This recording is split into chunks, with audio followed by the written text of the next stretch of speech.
시작하도록 하겠습니다.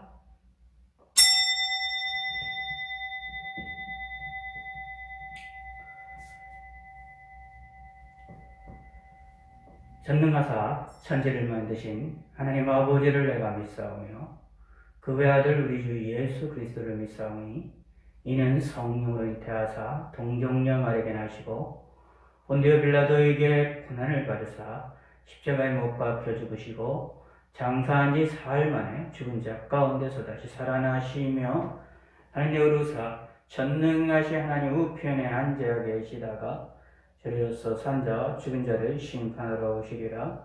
성령을 믿사오며 거룩한 공회와 성도가 서로 곁하는 것과 죄를 사해 주시는 것과 몸이 다시 사는 것과 영원히 사는 것을 믿사옵나이다. 아멘.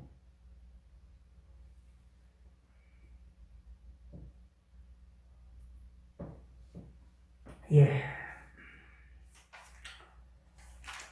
찬송가 154장, 통일찬송가 139장입니다.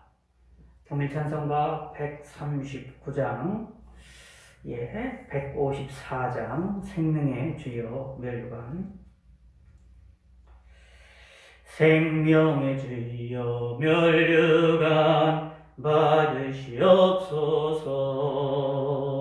나리에 쓰신 가시관 나 기억합니다.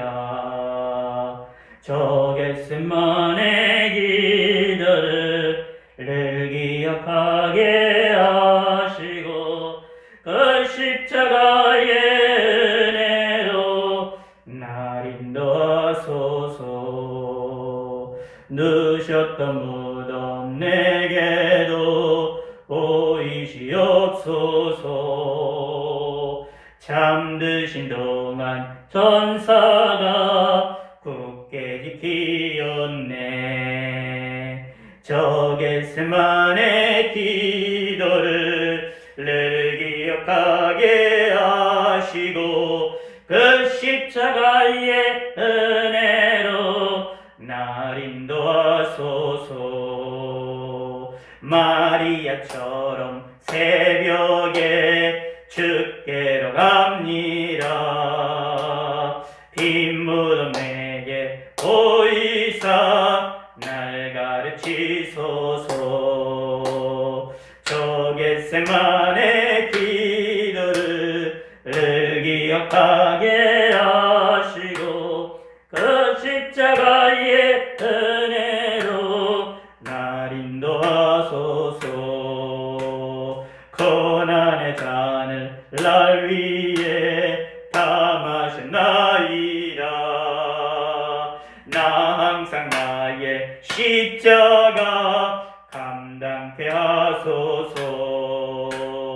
저 겟세마네 기도를 늘 기억하게 하시고 그 십자가의 은혜로 날 인도하소서. 1절 생명의 주여 멸류관 받으시옵소서. 날 위해 쓰신 가시관 나 기억합니다. 저 겟세마네 기도를 늘 기억하게 하시고 그 십자가의 은혜로 날 인도하소서. 생명의 주여 멸류관 받으시옵소서. 날 위해 쓰신 가시관 나 기억합니다. 저 겟세마네 기도를 늘 기억하게 하시고 그 십자가의 은혜로 날 인도하소서. 179장 통일찬송가 167장입니다. 179장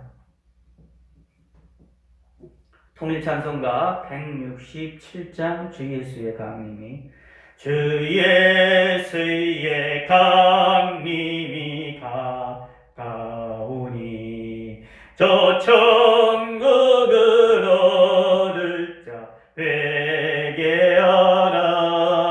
주 성령도 너희를 부르시고 무천사도 나와서 영접하네. 주 예수님 너희를 찾으시니 왜 의심을 하면서 오지 않나. 온 세상 죄 담당한 어린 양은 죄 많은 자 불러서 구원하네. 이 세상이 즐기는 재물로는 내 근심과 고초를 모면하리. 또 숨질 때 위로를 못 얻으며 저 천국에 갈 길도 못 찾으리. 내 아버지 주시는 생명 양식 다 배불리 먹고서 영생하라.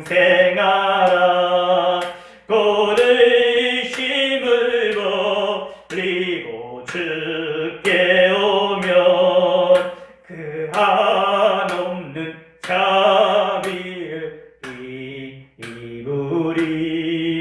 주 예수의 강림이 가까우니 저 천국을 얻을 자 회개하라. 주 성령도 너희를 부르시고 무천사도 나와서 영접하네. 주 예수의 강림이 가까우니 저 천국을 얻을 자 회개하라. 주 성령도 너희를 부르시고 무천사도 나와서 영접하네.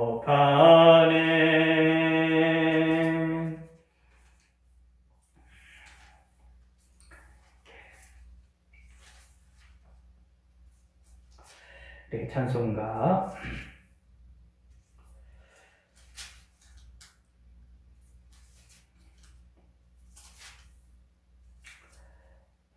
197장, 통일찬송가 178장, 은혜가 풍성한 하나님은 197장, 통일찬송가 178장.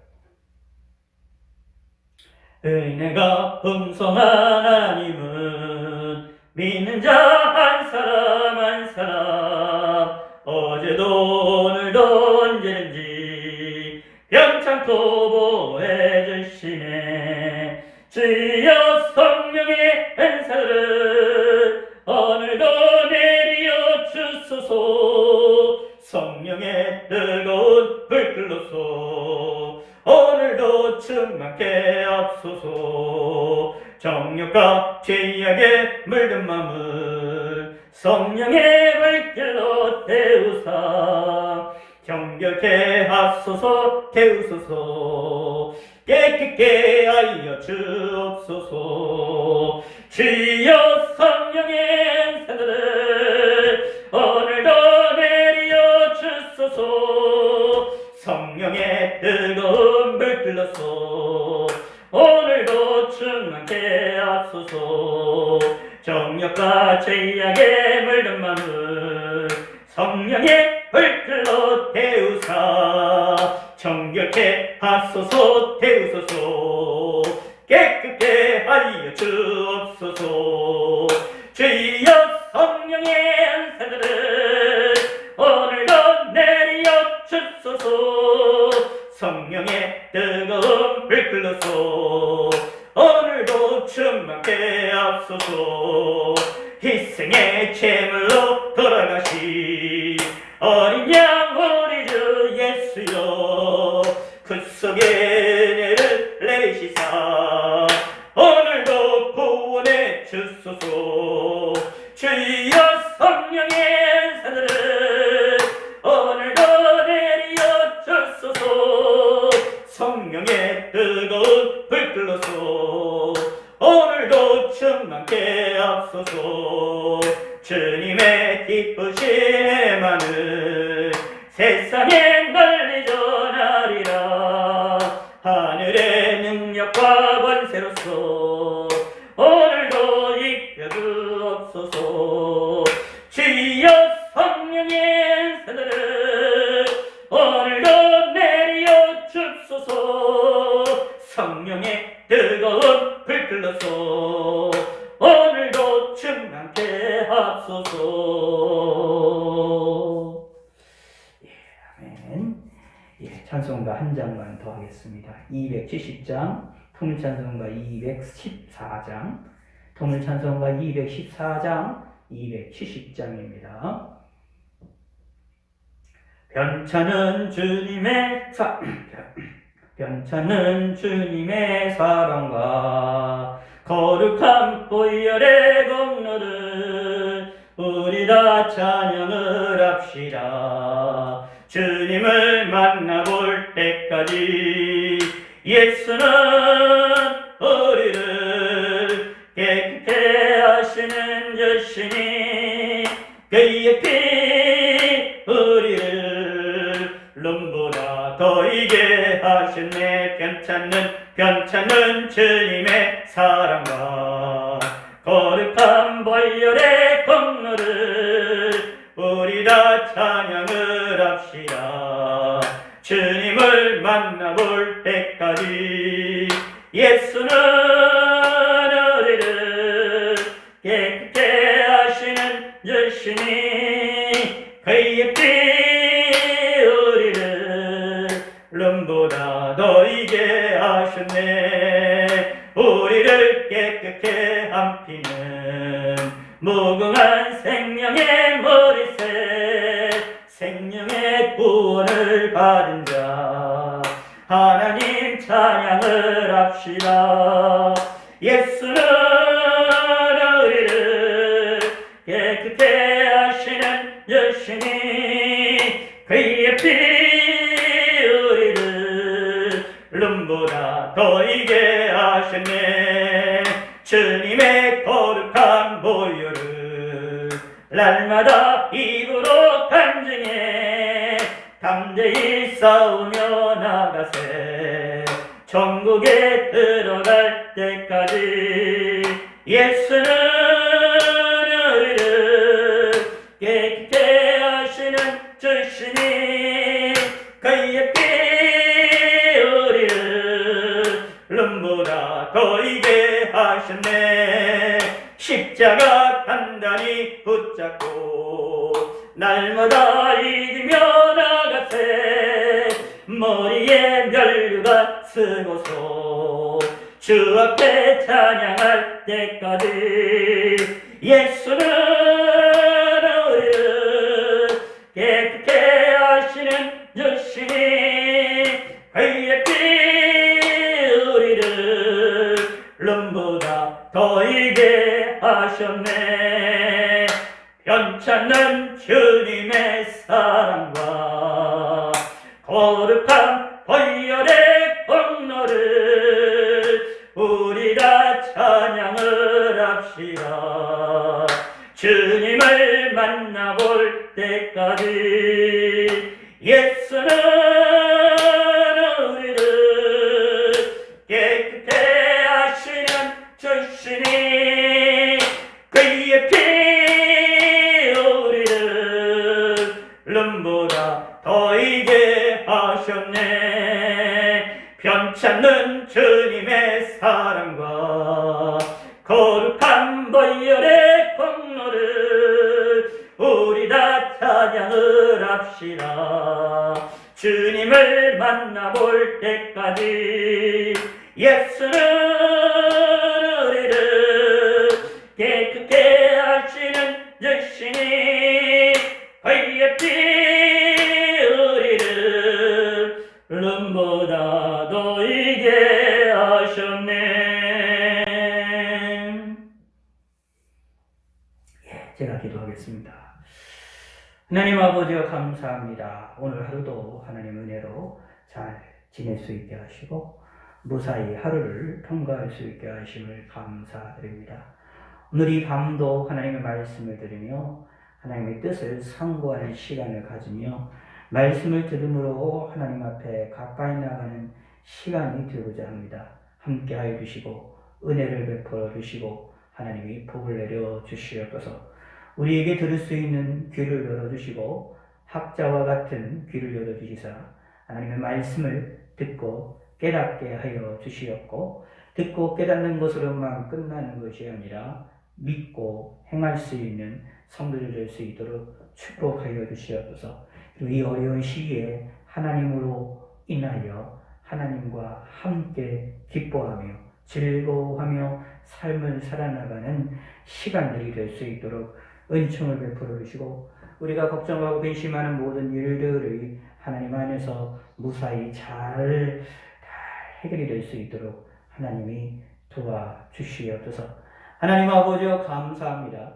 영육 간의 강건함으로 하나님 함께 하여 주시고 은혜를 베풀어 주시고 은총을 베풀어 주시옵소서. 오늘의 모든 시간들을 위해 하나님께서 영육 간의 강건함으로 함께하여 주시옵소서. 온 세계 만방 곳곳에 있는 믿음의 사람들을 지켜주시고 하나님을 섬기는 사람들의 기도와 간구를 응답하여 주시옵고 그들의 삶을 하나님을 지켜주시옵고 그들에게 믿음을 더하여 주시옵소서. 주님의 몸된 교회를 더욱더 하나님이 사랑하여 주시고 더욱더 하나님이 돌보아 주시고 은혜를 베풀어 주시옵소서. 하나님 아버지여 감사드립니다. 이러한 코로나로 인한 이러한 전염병의 이 사태로부터 우리가 무사히 잘 지나갈 수 있도록 저들에게 은혜를 베풀어 주시고 은총을 베풀어 주시고 이 나라를 지켜주시고 우리 민족을 긍휼을 베풀어 주시옵소서. 대통령과 모든 위정자들의 모든 잘못들을 용서하시고 그들이 하나님께 회개하게 하여 주시고 하나님을 바라볼 수 있게 하여 주시고 북한에 있는 우리 민족도 하나님을 온전히 섬길 수 있게 축복하여 주시옵소서. 하나님을 섬기는 방해하는 그 정권들이 무너져서 마음껏 하나님께 영광과 찬양을 돌릴 수 있는 그러한 세상이 그러한 때가 그러한 시기가 올 수 있도록 하나님이 축복하시고 온 만방 위에 주님의 이름이 온전히 드러나게 하여 주시옵소서. 예수님의 이름으로 기도드렸습니다. 아멘. 우리가 하나님 말씀 데살로니가 후서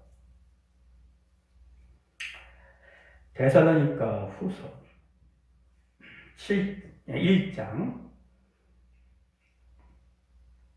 7절에서부터 10절까지 데살로니가 후서 1장 7절에서 10절까지입니다. 334면 읽겠습니다. 데살로니가 후서 1장 7절입니다. 환난을 받는 너희에게는 우리와 함께 안식으로 갚으시는 것이 하나님의 공이시니 주 예수께서 자기의 능력의 천사들과 함께 하늘로부터 불꽃 가운데서 나타나실 때에 하나님을 모르는 자들과 우리 주 예수의 복음에 복종하지 아니하는 자들에게는 형벌을 내리시리니 이런 자들은 주의 얼굴과 그의 신의 영광을 떠나 영원한 멸망의 형벌을 받으리라. 그날에 그가 강림하사 그의 성도들에게서 영광을 받으시고 모든 믿는 자에게서 놀랍게 여김을 얻으시리니 이는 우리의 증거가 너희에게 믿어졌음이라. 아멘. 오늘 데살로니가 후서 1장 7절에서 이제 20절까지 말씀은 이제 예수님의 재림의 사건을 이야기를 하면서 그 재림의 사건으로 어떤 일이 일어나느냐, 그리고 다시 말해서 예수님의 재림의 그 의미가 무엇이냐, 그걸 통하여 하나님이 이루고자 하시는 일이 무엇이냐라는 것을 이야기를 하고 있습니다. 이 내용이 이 본문에 나와 있는 내용이죠. 예수님의 재림을 통해서 예수님을 믿지 않는 자들과 예수님 믿는 자들을 공격하는 악한 이들에 대한 하나님의 징계와 진노의 형벌의 심판으로 주님이 재림을 하시고, 동시에 재림을 하실 때에 믿음의 사람들에게는 오히려 큰 증거를 받고 믿는 사람들에게는 큰 영광으로 나타나고, 예수님을 만남으로 말미암아 믿는 자들이 크게 놀라고 영광을 받고, 그리고 그들이 믿었던 믿음이 올바르다라는 것이 증거가 되어지는 역사가 일어나게 되어진다라고 말을 하고 있습니다.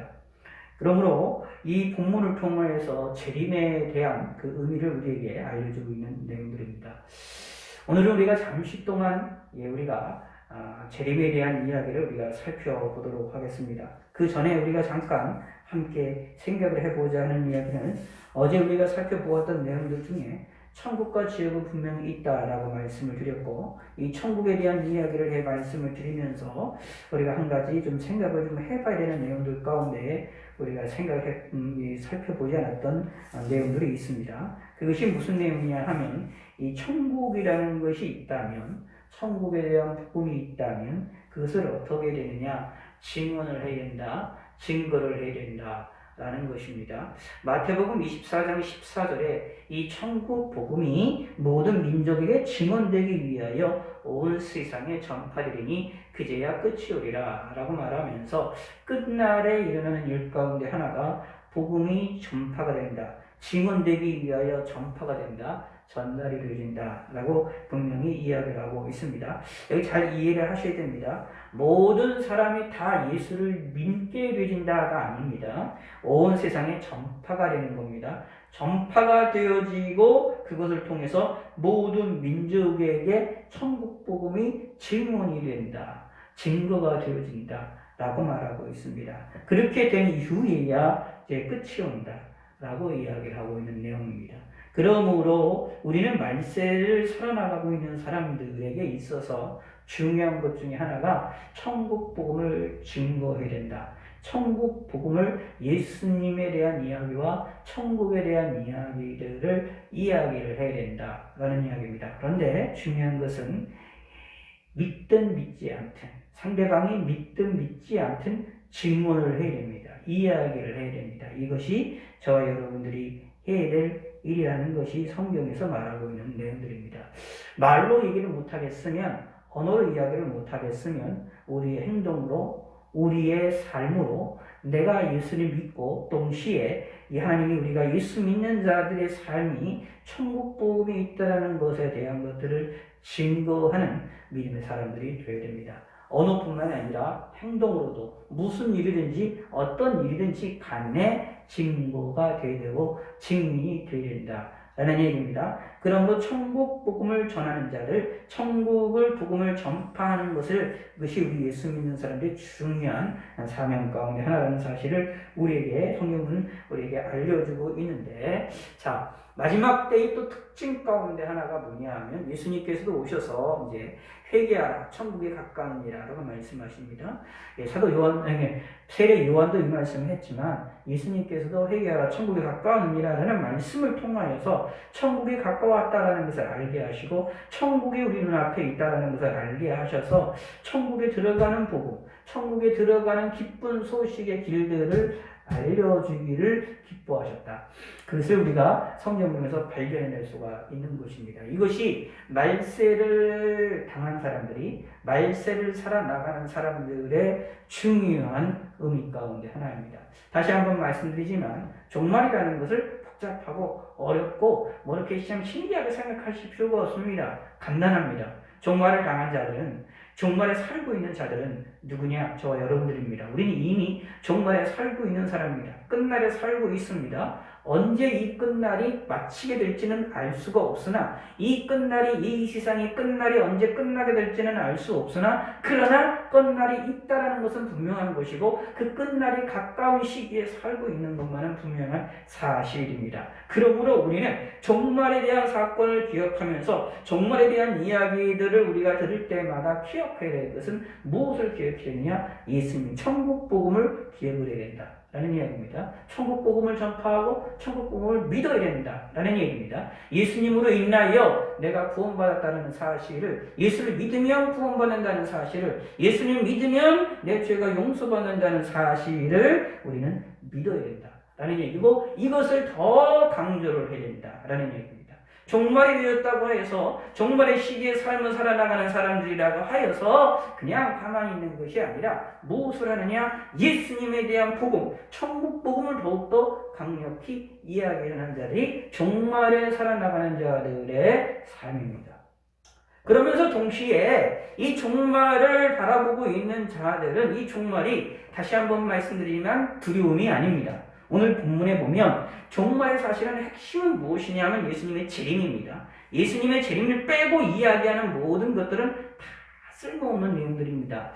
예수님의 재림이 가장 중요하기 때문에 예수님의 재림에 초점을 맞추어야 되는데 우리는 자꾸 예수님 재림보다는 다른 이들의 예수님의 재림을 알려주는 증거들에게 자꾸 초점을 맞추고 주인공이신 예수님을 잊어버리는 경향이 생깁니다. 그러나 성경에서는 가장 중요한 것은 무엇이냐면 예수님의 재림이라고 얘기를 하고 있는데, 예수님의 재림을 할 때에 그걸 통해 무슨 일이 벌어지게 되느냐 하면 하나님을 모르는 자들과 우리 주 예수의 복음에 복종하지 않은 자들에게 무엇을요? 형벌을 내리신다 라고 말하고 있습니다.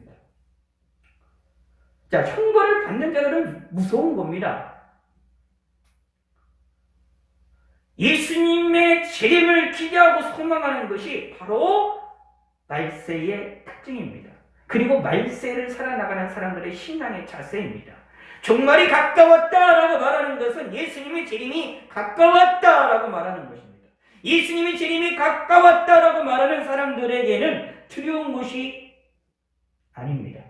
예수를 믿지 아니하고 예수님을 모르는 자들과 예수님의 복음에 복종하지 아니하는 자들에게는 주님이 재림하셔서 우리에게 형벌을 내리실 것이지만, 그들에게 형벌을 내리실까? 믿지 아니하는 우리 믿지 않는 자들은 하나님의 형벌을 받게 될 것이지만, 그러나 믿는 우리들은 그렇지 않게 되어질 것입니다.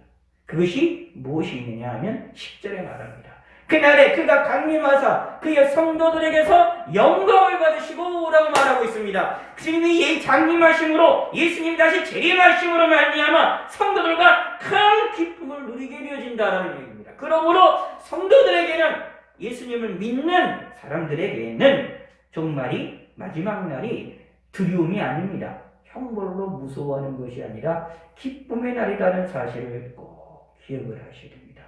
우리는 예수님의 복음을 복종하는 사람들입니다. 예수님의 복음에 순종하는 사람들입니다. 우리는 예수님의 복음에 순종하고 믿는 사람들입니다.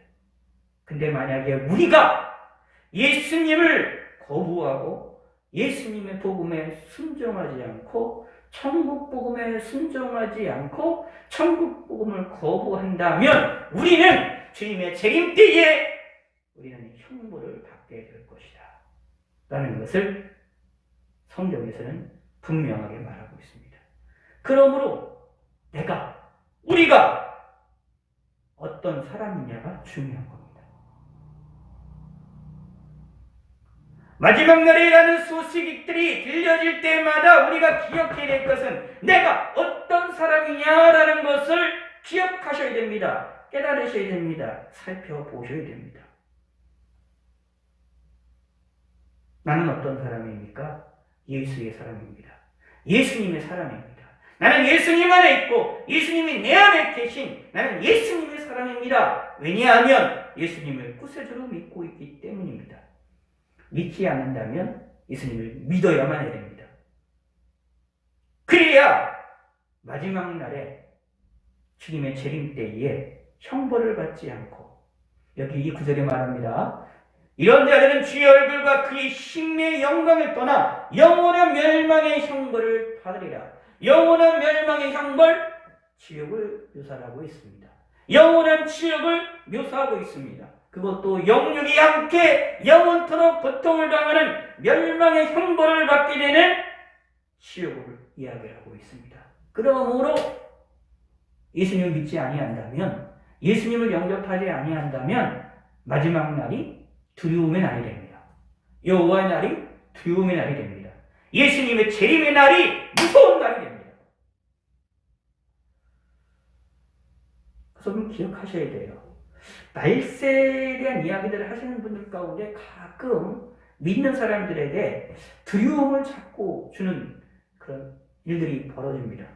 무섭게 만들어서 뭔가를 좀 움직이려고 하는 사람들이 있습니다. 근데 성경에서는 마지막 날에 두려워할 자들은 형벌받을 자들밖에 없습니다.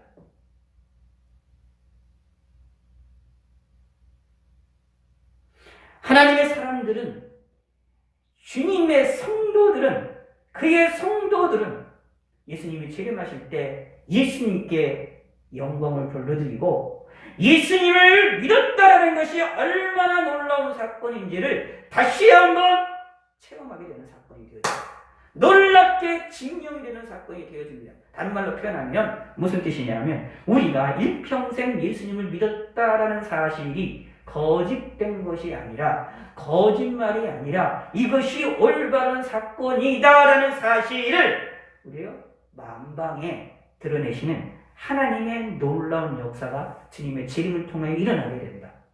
그러므로 예수님의 재림을 통하여서 두 가지가 일어나는 것입니다. 무슨 일이에요? 멸망하는 자들에게는 하나님의 형벌이 일어나게 되는 것이고, 구원받은 자들에게는 하나님의 영광을 통하여 큰 기쁨의 소식이 있게 되는 사건이 예수님의 재림의 사건을 통하여 나타납니다. 다른 말로 표현하면 예수님의 재림은 심판주로 오시는 것입니다.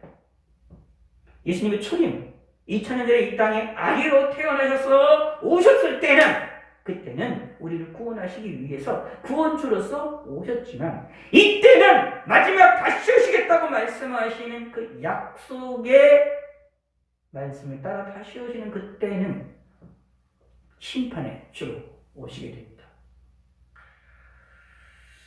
예수 믿는 사람들이 예수님의 재림을 믿는 것, 왜 믿을까요? 믿어야 된다고 했는데 왜 믿을까요? 이유인즉슨 예수님이 이렇게 약속을 해주셨기 때문에 그렇습니다. 예수님의 약속, 이게 대단히 중요한 얘기입니다.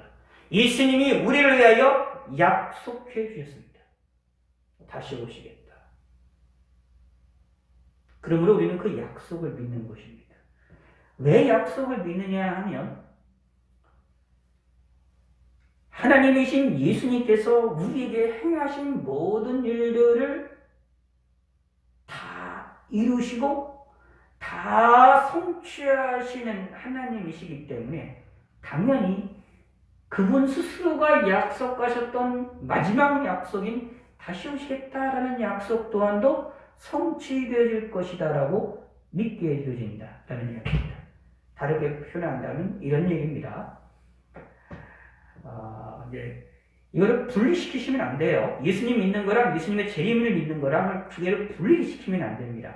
이게 자꾸 두 개가 분리가 되게 되면 이 두 가지가 분리를 시켜서, 다시 말하면 예수 믿는 것과 예수를 믿고 우리가 구원받는 것, 예수님 십자가 사건, 나의 죄를 용서해 주시는 예수님 십자가 사건을 믿는 것, 그거랑 예수님 다시 오시겠다고 약속하셨던 재림의 사건, 그 재림주를 믿는 거를 분리시켜서 다른 신앙인 것처럼, 다른 믿음인 것처럼 착각을 하고 또 그렇게 가르치거나 그렇게 이해를 하면 성경을 잘못 이해한 겁니다.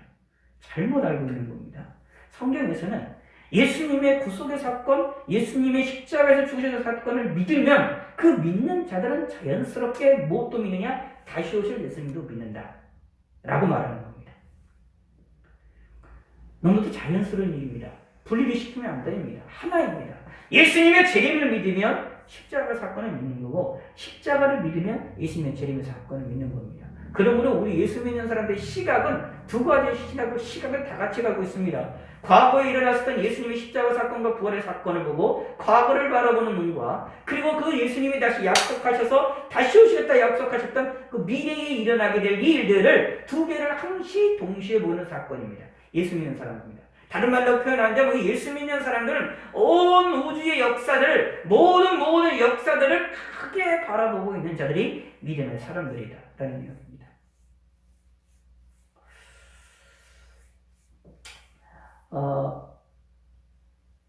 요한계시록에 이제 나타나 있는 내용들이나 성경에 나와 있는 내용들이나 좀 나중에 이제 보게 되었지만 마태복음에 나와 있는 내용들로 보게 될 때 무엇이 있느냐 하면 마지막 날에 일어나는 일 가운데에 마지막 때에 일어나는 일 가운데에 주님의 재림 직전까지 일어나는 일들 가운데에서 무슨 일들이 많이 일어나게 되느냐 하면 예수님의 재림을 믿지 못하게 만드는 일들이 많이 일어나는 겁니다. 그 대표적인 것이 이제 마태에 보면은 그리스도가 여기 있다, 저기 있다 하여도 거기에 치중하지 말라고 말하고 있거든요. 다시 말하면 거짓 재림주들이 많이 나타난다고 말하고 있습니다. 말세 때에는 이렇게 거짓 재림주들이 많이 나타난다 라고 성경이 이야기하고 있는 것처럼 실제로 거짓 재림주들이 많이 이야기하고 있습니다. 이유는 왜 그럴까요? 그 일을 통하여서 재림의 사건을 사람들이 관심을 갖지 못하게 만들기 때문입니다. 예수님의 재림의 사건을 관심을 갖지 못하게끔 만드는 거예요. 이게 사단의 역사입니다. 예수 믿는 사람들은 내가 구원받았은 사람이기 때문에 내가 죄 용서받았고 하나님의 사람이 된 사람이기 때문에 다시 오시겠다는 예수님의 재림을 기대하고 소망하는 자들입니다. 그러나 사단은 그것을 방해로 놓아서 예수를 믿는 거는 믿는 거고 예수님의 재림은 재림인 거고 따로 분리시켜서 예수님의 재림을 믿지 못하게 만드는 유혹을 우리에게 펼치고 있습니다. 그것을 넘어가면 안 됩니다. 그래서 거짓 그리스도들, 거짓 재림주들, 거짓 예수라고 하는 사람들이 거짓 선자들이 많이 나타나게 되는 겁니다. 우리를 혼란하게 만듭니다. 그러나 우리는 성경을 통해서 예수님의 재림을 믿어야 됩니다. 성경에서 말하는 예수님의 재림은 어떤 예수님의 재림이냐 하면 오늘 본문에 있는 것부터 먼저 우리가 살펴보도록 합시다. 7절을 한번 읽어봅시다. 환난을 받은 너희에게는 우리와 함께 안식으로 갚으시는 것이 하나님의 공이시니 환난을 받는 너희에게는 우리와 함께 안식으로 갚으시는 것. 예수님의 이름으로 고통을 당하는 자들에게는 하나님께서 우리를 안식으로 갚으신다. 큰 기쁨으로 평안으로 우리를 갚아주시는데 그것이 하나님의 공인데 사실은 이거를 위하여 예수님 재림하신다라고 말하고 있는 겁니다. 근데 예수님이 재림하실 때 주 예수께서 자기의 능력의 천사들과 함께 하늘로부터 불꽃 가운데 나타나실 때에 라고 말합니다. 불꽃 가운데 나타나신다라는 이야기는 하나님의 놀라운 역사가 일어나는 것인데 예수님의 재림의 역사가 시공간의 파괴 역사가 일어난다는 것을 우리에게 알려주고 있는 것이고 동시에 그때 천사들과 함께 나타난다라고 말하는데 천사들을 어떻게 묘사를 하고 있느냐 하면 능력의 천사들과 함께라고 말하고 있습니다. 그러므로 주님이 재림할 때는 어떤 일이 벌어지느냐 천사들도 자신이 가지고 있는 영적인 능력들을 제한하지 아니하고 모든 것을 드러내놓고 재림한다 라는 얘기입니다. 하물며 무엇이되냐 예수님 자신도 하늘로부터 불꽃 가운데서 하늘로부터 강림하신다. 하늘로부터 내려오십니다. 라고 말씀하시고 계십니다. 어떻게요? 영광스럽게 재림하신다. 라합니다. 우리는 기억이 됩니다. 예수님이 재림이라는 것이 예수님이 재림을 하실 때에 어떻게 재림을 하시느냐? 몇몇 사람들에게만 볼 수 있게 재림을 하시느냐? 아닙니다. 성경에서는 예수님의 재림은 영광스러운 재림이라고 말합니다. 초림 때는 예수님이 오셨을 때 초림 때는 예수님이 태어나시는 것도 몇몇 사람들만 봤죠. 천사들이 나타나가지고 목자들에게 알려주시긴 하셨지만, 그러나 예수님에 대한 능력, 예수님이 하나님이신데 하나님으로 가지고 계신 그 능력이 온전하게 드러나시느냐? 아니에요. 드러내지 않으셨어요. 자기 자신을 어떻게 해야 되냐면 드러내시지 않으셨습니다.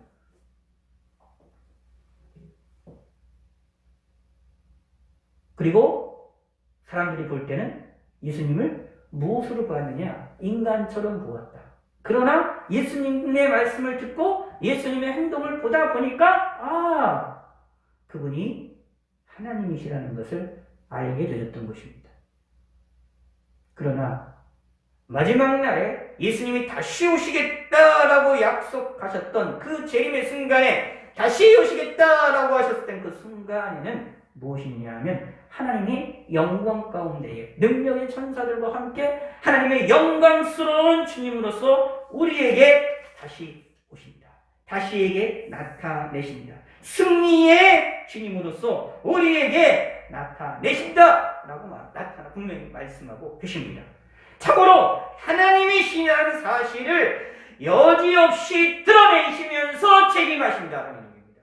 그 말은 무슨 뜻일까요? 예수님이 재림하신다라는 것이 모든 이들이 알게 된다라는 얘기입니다. 그래서 예수님의 재림은 가시적인 재림입니다. 예수님의 재림은 몇몇 사람들만 오게도록 하는 것이 아닙니다. 그러므로 예수님이 어느 지역에 예수님이 왔다, 어느 지역에 예수님이 올 것이다, 이런 식으로 얘기하는 게 성경에서는 말하고 있지는 않습니다.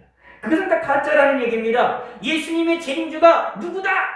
사람과 같다, 몇몇 사람들 알게 온다, 그거는 다 성경에 의하면 다 가짜들입니다. 왜냐하면 예수님의 재림은 영광스럽게 재림을 하시기 때문에 모든 일이 볼 수 있게 오십니다. 가시적인 재림입니다. 모든 사람들이 다 볼 수 있도록 예수님께서 다시 오신다라는 얘기입니다. 몇몇 사람들만 보는 게 아닙니다. 비밀스럽게 예수님이 재림하시는 게 아닙니다. 예수님의 재림은 모든 사람이 볼 수 있도록 오십니다. 심지어 요한복음 5장 19절 한번 여러분들이 찾아보는 게 낫겠지요. 심지어 죽은 사람들도 그때 부활하여서 하나님께 예수님의 재림을 보게 된다라는 얘기입니다. 자, 5장 28절부터 봅시다.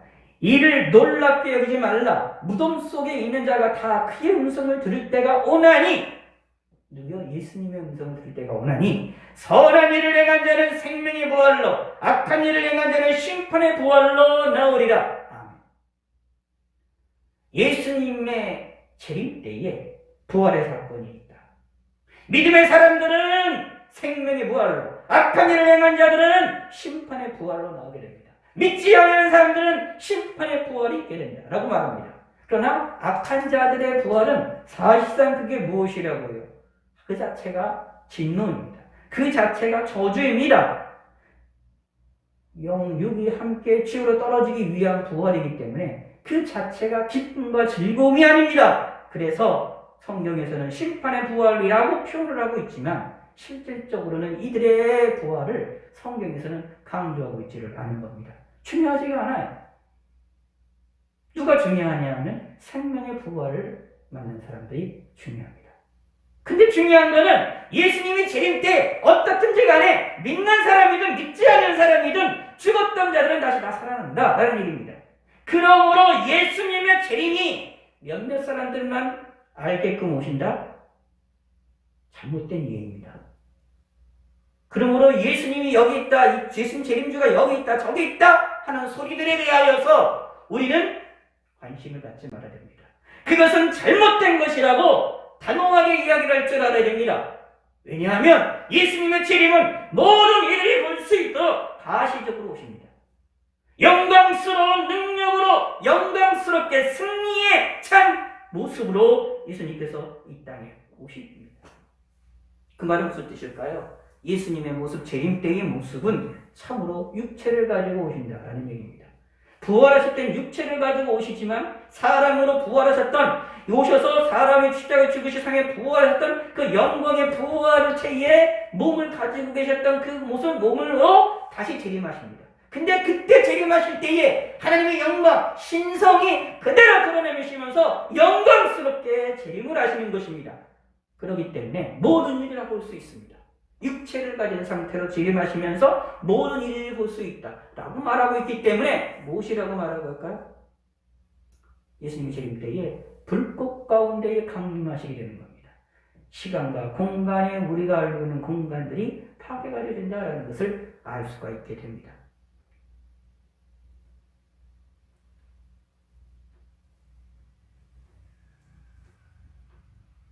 기억하시기 바랍니다. 예수님은 분명한 육체를 가지시고 이 땅에 재림하실 것입니다. 이 약속은 분명한 약속입니다. 우리가 종말론을 생각할 때 가장 핵심되는 사건이 바로 다시 재림하신다. 그 재림주가 핵심에 대한 사건입니다. 예수님의 재림에 대한 것을 믿지 못하면은 실질적으로 내가 예수를 진짜 믿고 있는 건지, 나를 위해서 십자가에서 죽으신 건지, 나를 위해서 3일 만에 살아나셨다는 다른 사건조차도 정말 믿고 있는 건지 심각하게 고민을 해보셔야 되는 겁니다. 왜냐하면 성경에 의하면 다시 말씀드리지만 두 가지가 함께 움직인다는 겁니다. 십자가의 사건을 믿는 거랑 예수님의 재림을 믿는 게 하나로 움직입니다. 분리가 되지 않습니다. 분리되는 순간 우리 신앙은 이상해지는 겁니다. 종말론적인 신앙을 가지지 못하게 됩니다. 그러므로 우리는 예수님의 재림을 기대하고 소망해야 됩니다. 근데 그 예수님의 재림은 영광스럽고 승리에 찬 아름다운 그리고 놀라운 재림입니다. 천사들도 영광스럽게 함께 재림할 것이고, 그리고 하나님 예수님이 육체를 가지셨지만 그 육체를 부활하셨던 그 예수님께서 영광스럽게 재림을 하십니다. 근데 모든 이들이 볼 수 있게끔, 동에서 번개가 치면 서쪽에서 번개의 빛을 볼 수 있는 것처럼 모든 이들이 볼 수 있도록 예수님이 재림하실 것입니다. 그러면 시간과 공간을 뛰어넘습니다. 다시 말씀드리면 이런 겁니다. 여러분 마음에 꼭 새기셔야 돼요. 예수님의 재림 때에까지 살아남는 사람들이 있어요. 그 전까지 죽는 사람은 주님의 재림 때에 다시 부활해서 주님을 보게 될 것이지만, 그러나 주님까지 주님이 재림하실 때까지도 살아남아 있는 사람이 분명히 있습니다. 근데 그들이 어디에 있든지 무엇을 하든지 간에 예수님의 재림을 다 보게 된다는 사실을 기억하실 필요가 있습니다. 그리고 믿어야 돼요. 어떤 방식으로 어떻게 일어날지 모르겠으나 분명히 모든 일들이 다 봅니다. 사람들이 지하의 깊은 곳에 있다 할지라도, 바다 깊은 곳에 있다 할지라도, 우주에 나가서 달나라에 산다 할지라도, 화성에 산다 할지라도, 다른 행성에 가서 산다 할지라도 예수님의 책임은 모든 이들이 다 볼 수 있게 오십니다. 그것도 어떻게 해요? 동시에 시간과 공간이 파괴되는 겁니다. 이렇게 생각할 수가 있어요. 지구가 있잖아요. 우리 이런 생각을 해요. 이 지구가 동그란 지구가 있으면 여기 맨 위에 있는 사람과 이 밑에 있는 사람들이 있으면 시간이 다르잖아요. 쉽게 얘기해서 우리 북반구에 살고 있는 우리들과 저 남반구에 살고 있는 호주가 다르잖아요. 시간도 다르고 거기 나라들이 다르잖아요. 우리가 가끔가다 이렇게 생각할 수가 있어요. 예수님이 재림하신다면 우리만 한국에만 재림하신다면 한국에 재림한다가 그 다음에 몇 시간 뒤에 호주에도 가고 이런 식으로 될 것인가? 우리는 종종 그렇게 생각을 하시는 분들이 있지만 성경에 의하면 그렇게 이해를 하는 것을 잘못했다라고 말합니다. 그렇게 이해를 하시면 안 돼요. 가끔 예수님의 재림을 그런 식으로 이해하시는 분들이 계신데 절대로 그렇지가 않습니다. 예수님의 재림은 어떤 순간에 어떤 일이 있든지 간에 동시적으로 가시적으로 주님이 이 모든 일이 볼 수 있도록 주님이 재림하시는 것입니다. 그것을 믿으셔야 됩니다. 그렇기 때문에 뭐라고요? 예수님의 재림이 인격적인 재림이다라고도 이야기가 됩니다. 확실한 인격을 가지시고 재림하십니다. 자, 이것은 무슨 뜻이냐 하면 예수님의 재림은 어떤 영적인 재림인 걸로 이야기하는 사람들이 있어요. 어떤 이들은 이제 예수님의 재림에 대해 예수님이 다시 오시겠다라고 말씀하셨잖아요. 근데 예수님이 다시 오시겠다라고 말씀하셨는데 그 후에 이제 무엇이냐면 성령의 강림의 사건이 일어났어요. 그러니까 뭘 또 얘기하냐, 예수님이 다시 온다는 이 재림이 성령의 강림의 사건, 오순절 사건이 이것이 예수님의 재림의 사건이 아니냐라고 해석을 하시는 분들이 계세요. 아닙니다. 잘못된 해석입니다. 성경에서는 오순절을 통하여 성령이 강림하신 사건, 영적으로 강림하신 사건이라 예수님이 육체를 가지고 모든 이들이 볼 수 있게 영광스럽게 가시적으로 어떻게 되냐면 육체를 가지시고 영광스럽게 재림하시는 그 예수님의 강재림과 다르다라고 얘기하고 있습니다. 성경은 사도행전에 보면 이제 예수님께서 가신 그대로 오시리라고 말씀하고 계시거든요. 그러므로 예수님께서는 부활하신 예수님의 그 육체를 가지시고 다시 이 땅에 분명히 오신다라는 것입니다. 영적으로 임하는 게 아니라 인격적으로 분명한 육체를 가지시고, 그러나 영광스러운 하나님의 신성을 그대로 드러내시면서 영광스럽게 이 세상에 하늘로부터 내려오신다. 강림하신다. 라는 것입니다. 하늘로부터 쫓아 우리에게 오신다. 내려오신다. 이것이 재림의 모습입니다. 그러므로 예수님의 재림이 어떤 단순한 것이 아니고 대단히 우리의 생각을 뛰어넘는 사건이기 때문에 우리는 이것을 기대하고 소망해야 되는 겁니다.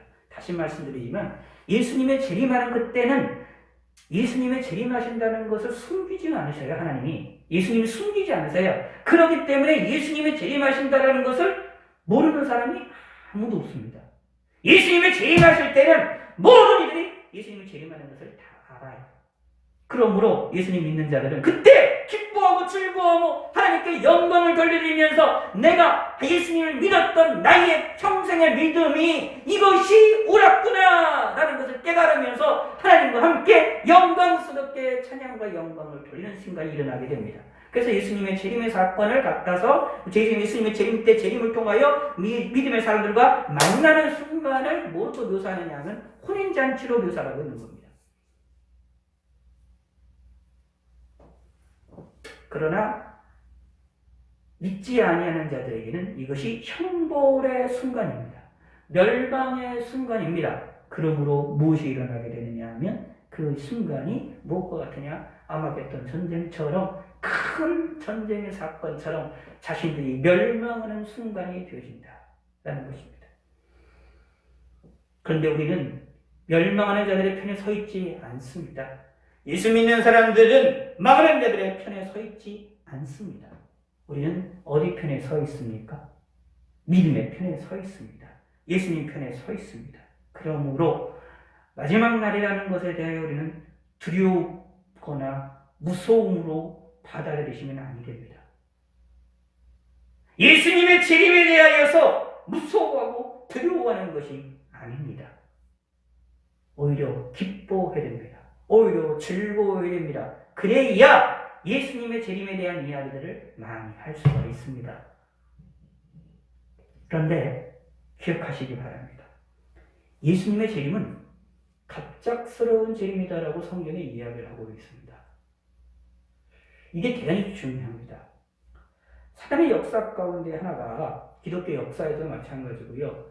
기독교 역사 가운데에 시한부정말론이라는 것이 많이 나타나는데 하나님께로부터 계시를 받았다느니 또는 성경을 풀어봤더니 예수님의 재림의 날짜가 며칠이라느니 그냥 자신이 똑똑하다고 성경을 잘 해석했다고 자신의 지식을 자랑하면서 예수님의 재림의 날짜를 제시를 하고 계산을 했더니 이날 제시한다라고 제시를 하는 사람들이 있는 사람이 있거든요. 그런 사람들이 나타나거나 아니면 하나님께서 계시를 받아서 기도했더니 계시를 받았는데 예수님의 재림의 날짜가 이날이라고 하더라. 그러면 예수님이 인제 오실 것이다 라고 말하는 사람들이 많이 있습니다. 그러나 성경은 하나님은 그런 날짜를 알려주시지 않습니다. 계시를 받았다라고 하는 사람들은 잘못 받았거나 잘못 해석하고 있는 것입니다. 성경에 나타나 있는 것은 예수님께서의 재림의 날짜를 의뢰의 절대로 알려주지 않습니다. 기독교 역사를 보면 예수님의 재림의 날짜를 이야기하다가 무슨 일이 벌어졌느냐 하면 재림에 대한 신앙이 약화가 되었습니다.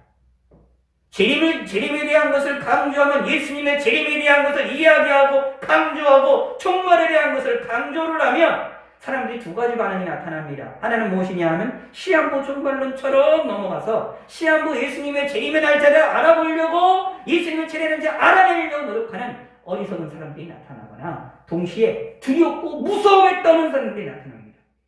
그리하여서 종말을 이야기합니다.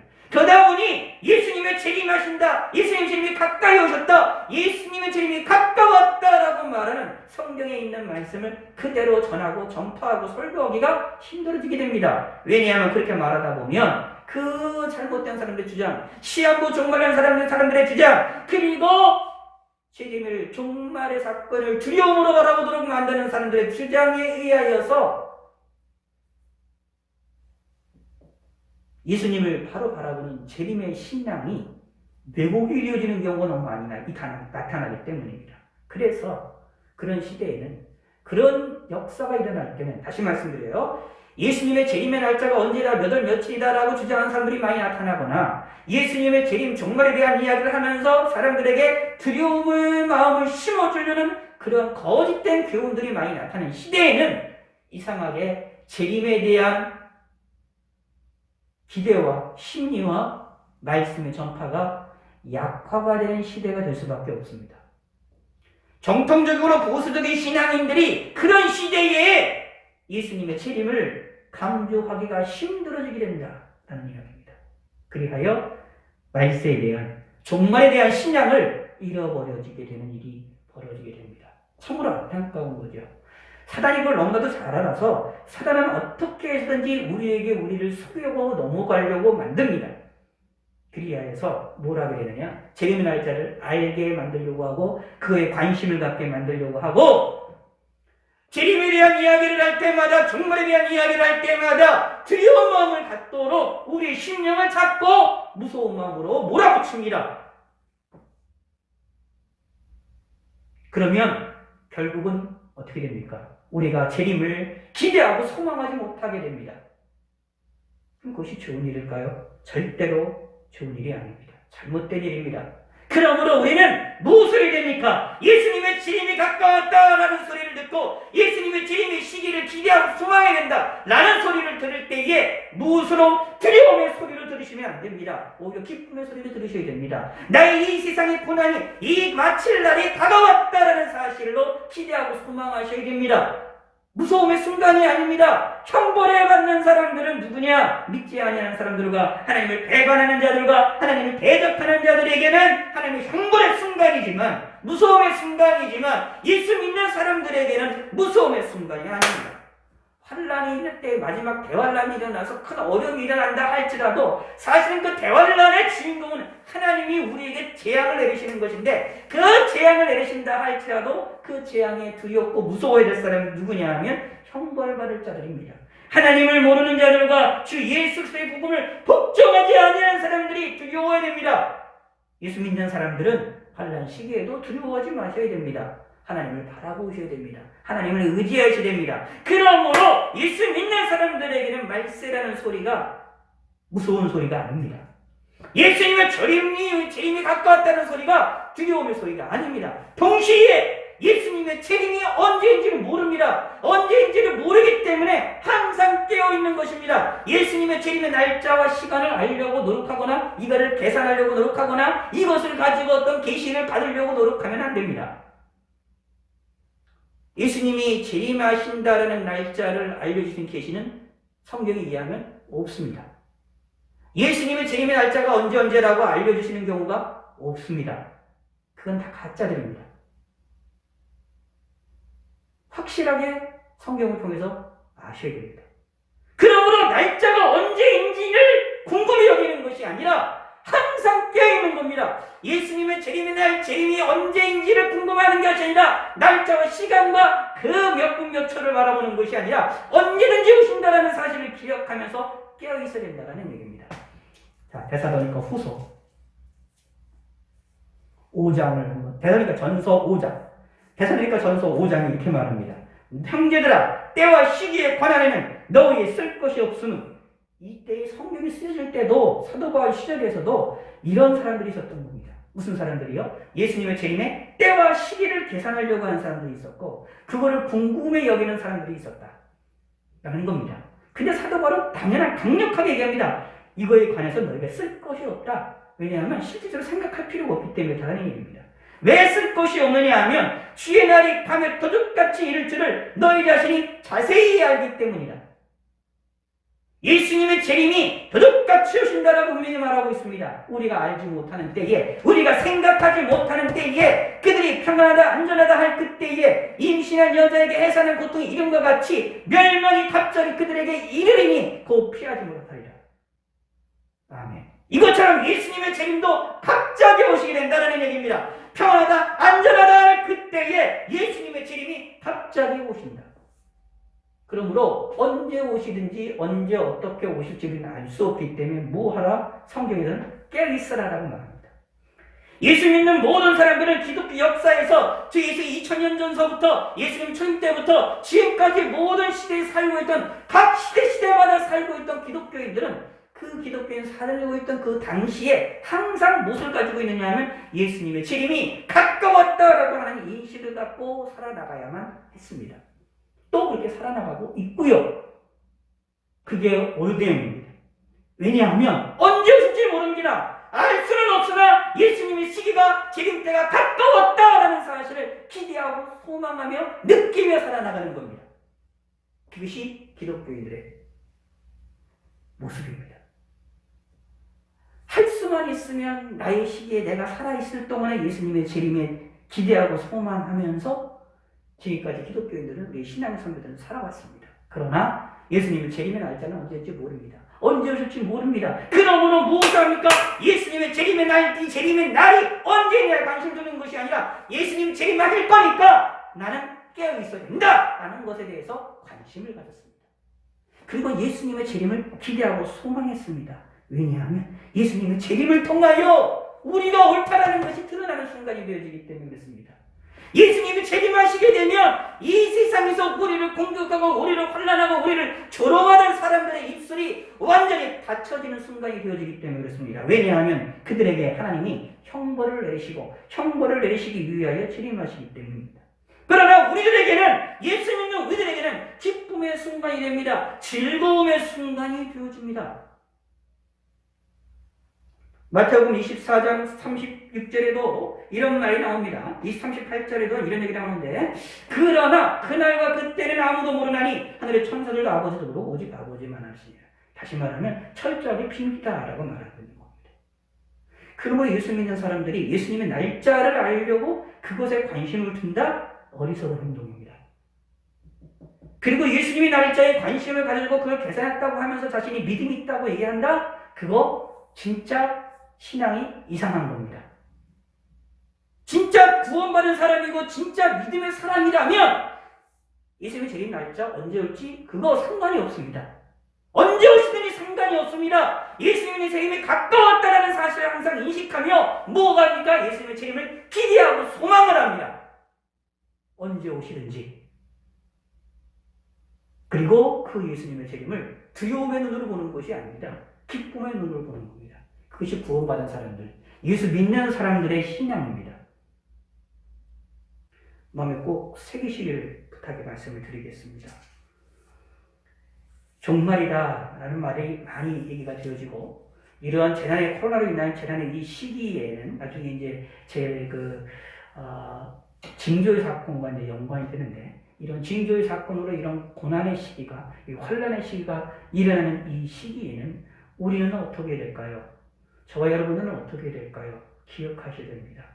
예수님의 재림이 중요하다는 것을 기억하셔야 되고 종말의 핵심이 무엇이냐면 예수님의 재림이라는 사실을 기억해야 됩니다. 이런 환난의 사건들은 예수님의 재림의 때가 가까웠다라고 우리에게 알려주는 신호입니다.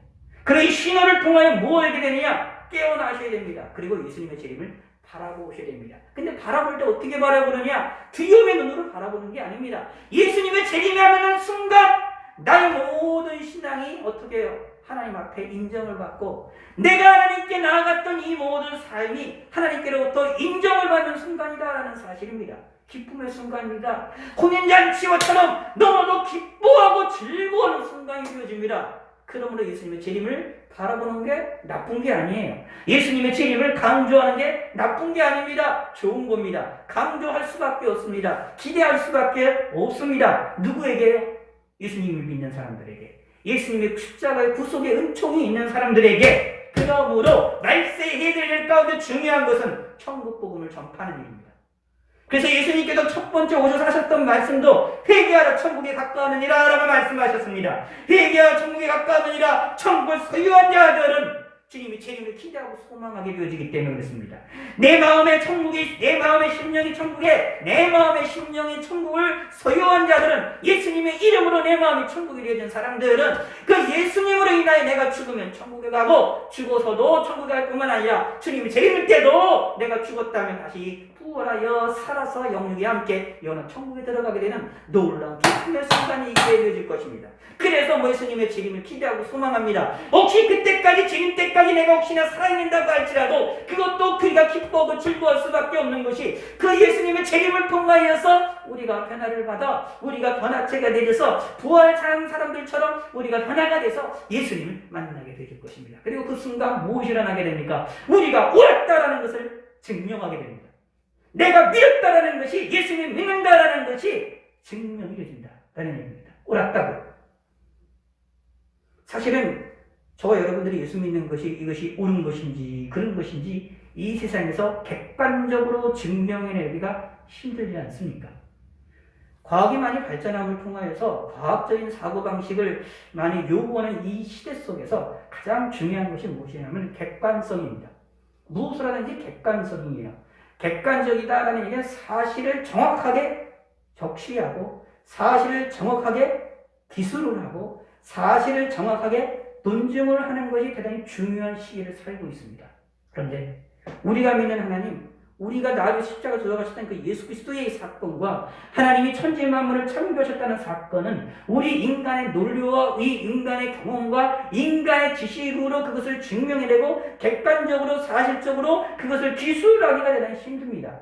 왜요? 우리는 하나님이 창조하신 사건을 우리들 눈으로 본 적이 있습니까? 그것을 우리가 옆에서 기록했던 것을 누구 사람들이 있었습니까? 전혀 그렇지가 않습니다. 우리는 피조물이기 때문에. 하나님이 이 세상을 창조하신 그 순간에 우리가 없었습니다. 그러면 우리가 알 수가 없어요. 우리 인간이 객관적으로 판단하고 판명할 수 있는 것을 뛰어넘니다. 하나님이 분명히 계시지만 그 하나님을 모든 사람들이 보편적으로 인정하게끔 객관적으로 증명하기가 쉬우냐? 쉽지가 않습니다. 기독교 신학자들이 2000년 동안 역사를 통하여서 이 내용을, 성경에 있는 말씀들을 그것을 과학적으로, 철학적으로 증명해내려고 여러 가지를 시도했습니다. 그래서 그걸 통하여 하나님이 살아계심을 증명해내고 있습니다. 근데 그 증명해내고 있지만 그것은 믿는 사람들에게는 그것이 유용하게 되어지지만 믿지 않는 사람들에게는 그 증거조차도, 그 증명조차도 이해하지를 못하는 경우가 많습니다. 그래서 기독교인들이, 많은 기독교 신학자들과 목회자들이 성경을 통하여서 논리적으로, 과학적으로 증명했던 증명을 통하여 많은 이들이 예수를 믿지를 않았습니다. 많은 이들에게 감화를 주지 못했습니다. 오직 믿음의 사람들에게는 감화를 줬고, 믿음의 사람들에게는, 예수를 영접한 사람들에게는 은혜를 지키는 일이 벌어졌지만, 그것으로 인하여 믿지 않은 사람들을 놀리는, 우리를 향하여서 이상한 눈으로 보는 그 눈과 입술을 한순간에 닫게 만드는 일이 없었습니다.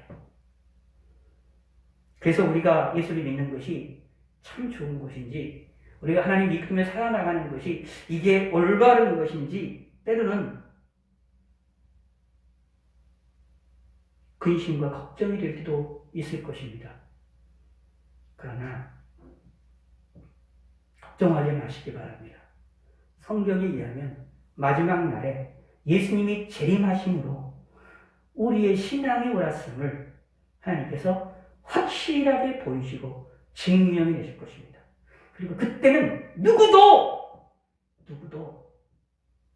예수님이 우리 위해서 십자가를 죽으셨고 우리를 구원하셨다는 사실을 부인하는 자들이 없게 되실 것입니다. 그것을 믿으시기 바랍니다. 이것을 믿기에 예수님의 재림을 더 소망할 수 있게 되는 겁니다. 예수님의 재림을 더 바라볼 수 있게 됩니다. 예수님의 재림의 날짜와 시간을 계산하려고 하는 것 던져버리시기 바랍니다. 그거를 아예 제쳐놓으시기 바랍니다. 오직 우리는 그것에 관심 두는 것이 아니라 예수님 재림 자체에 관심을 두는 겁니다. 다시 오시겠다는 약속에 관심을 두는 겁니다. 그리고 깨어서 예수님의 재림을 기대하고 소망하시기 바랍니다. 그러면서 예수님의 재림을 무서움의 눈으로 보는 것이 아니라, 두려움의 눈으로 보는 것이 아니라, 기쁨의 눈으로, 즐거움의 눈으로, 소망의 눈으로, 희망의 눈으로 기대하고 소망할 수 있는 성도가 되시기를 바라겠습니다. 예수님의 재림이야말로 모든 종말론의 핵심입니다.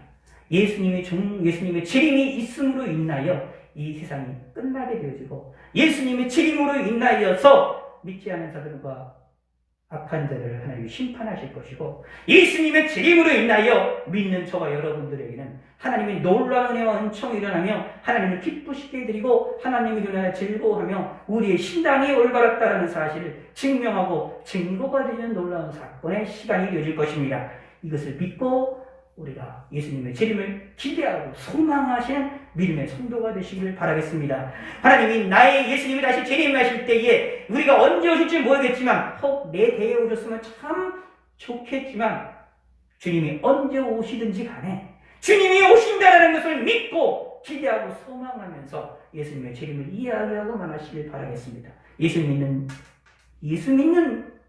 우리들은 이런 복이 있는 사람들입니다. 자유롭게 예수님의 재림, 이 세상의 마지막을 이야기할 수 있는 사람들이 예수 믿는 사람들입니다. 기도하시겠습니다. 하나님 아버지여, 감사합니다. 우리는 종말론의 가장 힘이 되는 예수님의 재림에 대한 것을 살펴보았습니다. 예수님의 재림을 기대하고 소망하게 하여 주시고, 예수님의 재림을 바라보게 하여 주시옵소서. 믿음을 더하여 주시옵고, 예수님의 재림을 기대하고 소망하면서 언제 오실지 우리는 알 수 없으나 항상 깨어 있을 수 있는 믿음의 성도가 될 수 있도록 하나님이 축복하여 주시옵고, 예수님의 재림을 통하여 이 세상이 끝난다는 사실을 소망함으로 말미암아 우리가 희망을 갖게 하여 주시고, 이 세상에서 우리의 신앙생활의 모습이 얼마나 귀중한지를 깨닫게 하여 주시옵소서. 감사드리오며 예수님의 이름으로 기도드렸습니다. 아멘. 하늘에 계신 우리 아버지여, 이름이 거룩히 여김을 받으시오며 나라의 마옵시며 뜻이 안에서 이루어진 것 같이 땅에서도 이루어집니다.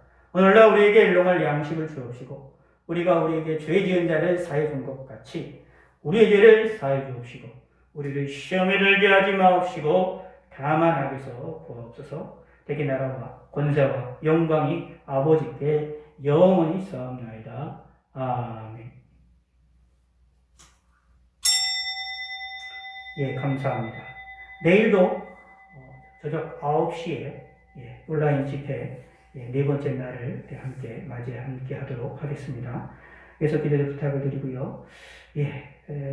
추석이 명절 연휴를 잘 즐겁게 보내시길 부탁을 드리고, 또 많은 이들이 이동을 하고 있는 순간이기 때문에 더 위험한 시기라고 기억하셔서 더 조심하시기를 부탁의 말씀을 드리겠습니다. 그리고 9월달까지 성경 매주 한 구절씩 카톡에다가 올리시라고 이제 말씀드렸는데, 그거를 10월달까지 연장을 하겠습니다. 10월달까지 카톡에다 올려주시길 부탁을 드리고, 그다음에 할 수만 있으면 여기 성경 책을 한 권을 여러분이 선택을 하셔서 그것을 읽어보시는 방법도 좋은 방법 가운데 하나일 것입니다. 그리고 선택을 하셔서 그거를 처음부터 1절부터 이렇게 한 절씩 이렇게 또 보내셔도 올리셔도 괜찮을 것 같습니다. 그렇게 하셔도 좋으니까 여러분이 편한 대로 하셔서 지금처럼 아무 데서나 무작위로 선택을 하셔서 올리시든지, 아니면 여러분이 원하시는 성경을 한 39절 정도 될 거거든요. 그거를 하나 선택을 하셔서, 10편이면 10편에 10편, 100편이면 100편 한 절 적하셔서 한 절씩 매일같이 해서 10월달서부터요. 내일 저부터 한 절씩 올려주시면 대단히 좋을 것 같습니다. 그렇게 하셔서 여러분 자유롭게 좀 하셔서 조금이나마 좀 편한 방법으로 또 하셔서 자주 접하실 수 있게 좀 해주시면 대단히 감사하겠습니다. 예, 대단히 감사합니다. 이것으로 여러분 마치겠습니다. 각자 잠시 동안 기도해 주시길 부탁을 드리고 유튜브는 우리가 끄도록 하겠습니다. 감사합니다.